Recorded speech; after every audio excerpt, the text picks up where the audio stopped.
Welcome to Khanversations. I'm Muqtedar Khan, your host, and today I'm going to talk to you about a rather tragic episode, tragic event that has just taken place on the border between Afghanistan and Pakistan at a religious gathering, or rather a political gathering of a religious party, Jamiatul Ulama Islami of the Fazlur Rahman group. There was a suicide bomber that essentially targeted that gathering, has killed, as of reports now, over 40 people. 100 or so are injured, and several of them are apparently in critical condition. This happened in a small town called Khar, which is close to the border of Afghanistan. And most analysts insist that perhaps this is TTP. TTP has made several attacks in the past few months, has essentially declared war on Pakistan and Pakistani government. They even issued a map about the new caliphate that they want to carve out of Pakistan. They want to do to Pakistan what ISIS did to Syria and Iraq in 2013-14, when it was at its peak.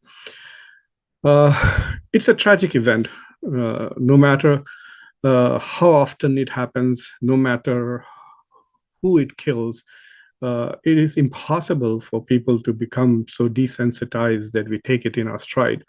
And so the first thing I saw when I got up this morning was this item in the news, and I cannot tell you the different emotions that I've experienced: anger, shock, dismay. So there's not much that I can tell you as to there's no news that I can provide to you about the victims. Or they're obviously religious people, politically active in Pakistan, and this is the beginning of their political campaign, as Pakistan is scheduled to have its parliamentary elections in November. But what I can do is ask them hard questions, and if some policymakers, people who are engaged in the public discourse in Pakistan, address these issues. The first thing that I want to point out, and these are my 5 hard questions for the Pakistani government, its intellectuals, and its establishment. Number 1, is Pakistan's defense establishment the most incompetent defense establishment in the world? This government, this entity, takes away much of the resources of Pakistan. It is the most important institution in Pakistan. It has only one job, which is to protect Pakistan, its borders, and its population, and it fails all the time. It fails all the time. Is this an intelligence failure? Is it a failure to provide security to such an event on the border? There have been so much discussion of cross-border terrorism on the Western Front on Pakistan, with TTP, which now essentially thrives inside Afghanistan, has made several forays into the border and killed. So any major event, any major gathering so close to the border is what we say in Hindi, Abel Mujhe Maar. It's an invitation to an attack. So did the government, did the defense establishment, did the police network, did the much touted ISI prepare for this? Isn't this a security failure? Isn't this an intelligence failure? So the first thing that I want to point out is that this is a question for Pakistanis to discuss, that they're much spoiled and heavily invested in defense establishment is really totally incompetent. It cannot provide security. The second thing that I want to point out is the government of Pakistan doesn't seem to have what is called as COIN, a counter-insurgency, counter-terrorism strategy. What is the strategy? A few months ago, there was this cabinet meeting in which Shehbaz Sharif has announced that they're now going to target TTP and they're going to destroy it and they will attack it on both sides of the border. There was talk about getting all these F-16 service. The US gave $500 million to Pakistan, and these F-16s were supposed to go out there and take out those camps where TTP terrorists were training. The recent visit by the CENTCOM commander to Pakistan just last week, what was it all about, if not to coordinate counterterrorism in Pakistan and to deal with cross-border terrorism? So So the question that Pakistani citizens ought to ask of this government is, do they have a counter-insurgency and counter-terrorism strategy in place? And even if they have a document written there, are they acting upon it?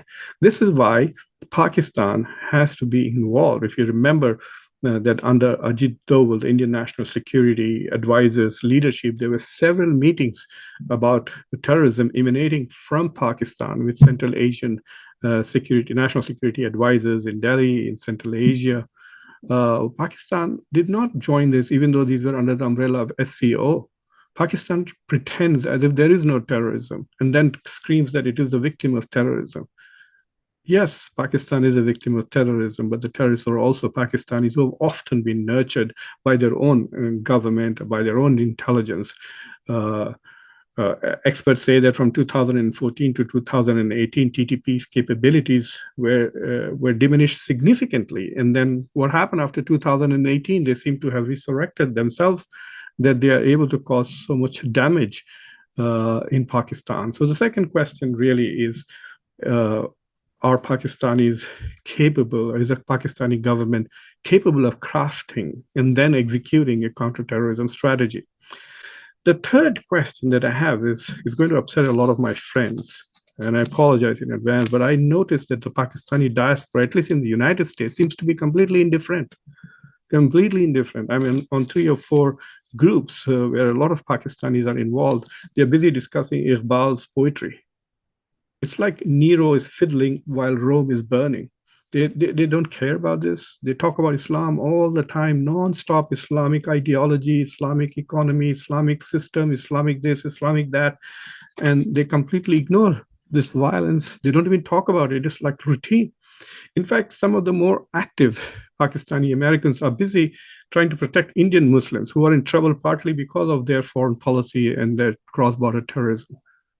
So they are more concerned about what happened to somebody in India, and they don't care about what happened to their own citizens. Perhaps that is one reason why Pakistan is in such a mess, that Pakistanis are so busy about other countries and really don't care about their own country. This is not the only threat that Pakistan faces. It faces an environmental threat which could devastate the country any day. It has an economic crisis which could really make the state implode. Now they have terrorism, which is going to cause havoc until November for sure. So that's my third point, that I think the Pakistani diaspora, with whatever influence it has to have a serious conversation about dealing with violence inside the Pakistani state. The fourth thing, and I've said this before, and I'm saying it again, is that terrorism cannot be combated unless you deal with extremism. Pakistan cannot tolerate religious extremism and then combat terrorism. They go hand in hand. Religious extremism is the supplier. It's like a supply chain to terrorists. Terrorists emerge from that form of extremism. So if you want to eliminate terrorism, you have to also make sure that extremism disappears from society and nurture tolerance, pluralism, and acceptance of differences. And as long as this idea that there is one pure Islam and everybody else who does not practice that pure Islam is worthy of being killed or murdered, these kind of ideas which thrive and every other mullah spouts them every other time, the TTP actually thinks that JUI is un-Islamic and an apostate. So killing them is okay. So that is another play. That's especially an area where Pakistani diaspora, both in the US and UK, can play a role in trying to combat extremism, trying to advance and advocate tolerance and acceptance and pluralism. They have to first practice that and then start preaching that. So that is an important issue, that as long as Pakistan allows extremism to thrive, there will be violence emanating from that, either in the form of terrorism or other forms. The whole population going crazy over blasphemy accusations and then attacking civilians and other people, all of those are manifestations of rampant extremism in society. And finally, the elections which are coming.